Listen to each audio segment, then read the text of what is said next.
Sir Keir Starmer may be breathing a sigh of relief this morning after a successful state visit from President Trump ended with positive headlines and a £1 billion tech deal. But it comes after weeks of bad news, doesn't it?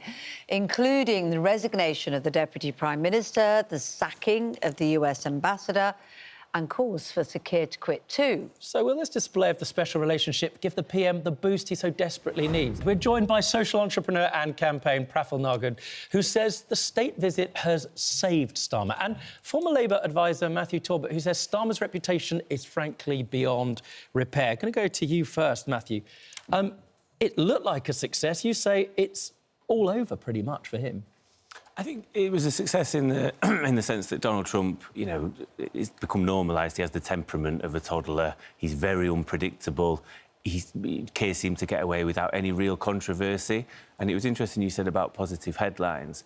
You'll have seen this morning every single newspaper isn't leading on the good £150 billion worth of investment into the country from the US and businesses out there. It's leading on the fact that we should deploy the military to the Channel to try and sort the migrant crisis. That doesn't strike me as a positive thing. Why do we always have to pick apart when something is successful for Britain? You know, people are frustrated with the state of the country, and here we are on the world stage, our Prime Minister getting deals with someone who is unpredictable, like you said. Someone we maybe don't like, we can't trust, but we do need America as a strong ally for both our economy and for our defence. So what's not to celebrate? And you know what? Yes, Kate, it has been a few difficult weeks for the government, but a week is a long time in politics.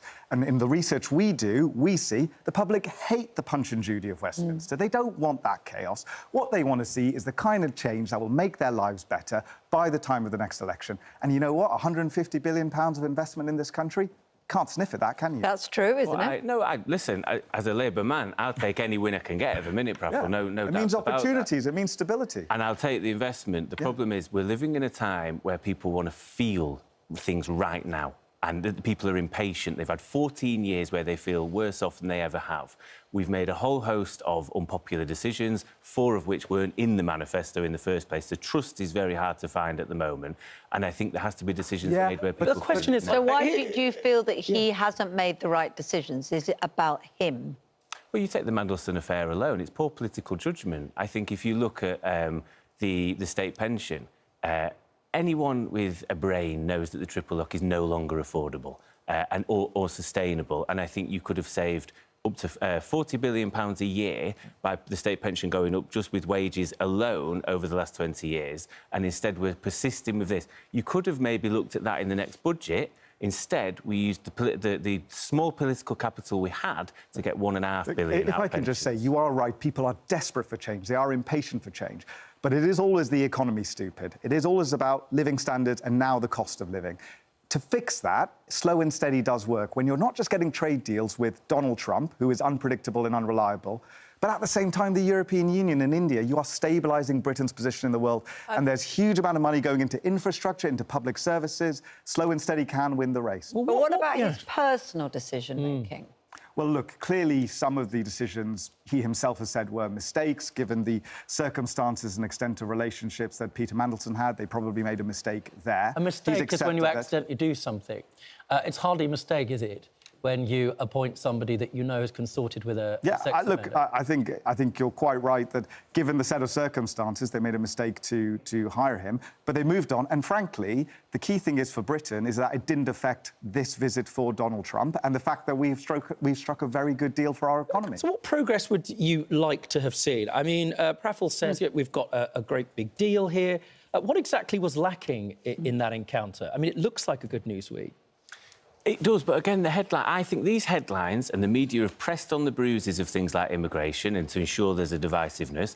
You better believe well, we're lucky we're in parliamentary recess. Nigel Farage's plays totally into his hands.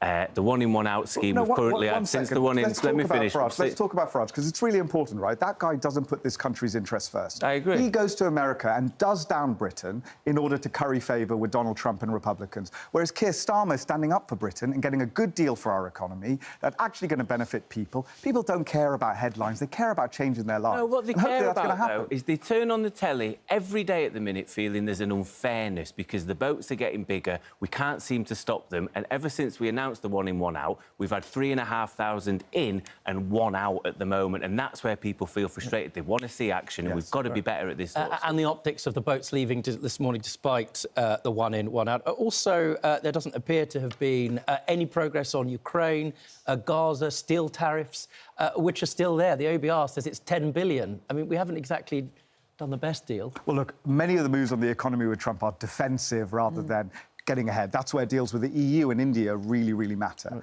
But look, on so many fronts, slow and steady will win the race. On migration, we do need these deals with other countries. That does require diplomacy, and it does seem on the international stage, Keir Starmer is able to get those deals done. We know the damage that Brexit has done to the channel crossings, the fact that the Dublin Agreement meant we can't transfer people across.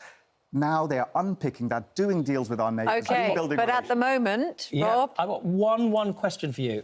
Keir Starmer, going to be Prime Minister in the next election, yes or no? Very quickly. No, he'll be gone in May. Well, we've got to look at the Twitter poll. Yeah, let's have a little look. On X, it was now. On X, sorry, forgive me. If you think Trump's state visit has saved the Prime Minister, 19% said yes, 81% said no. They're all with you so far, Matthew. Matthew...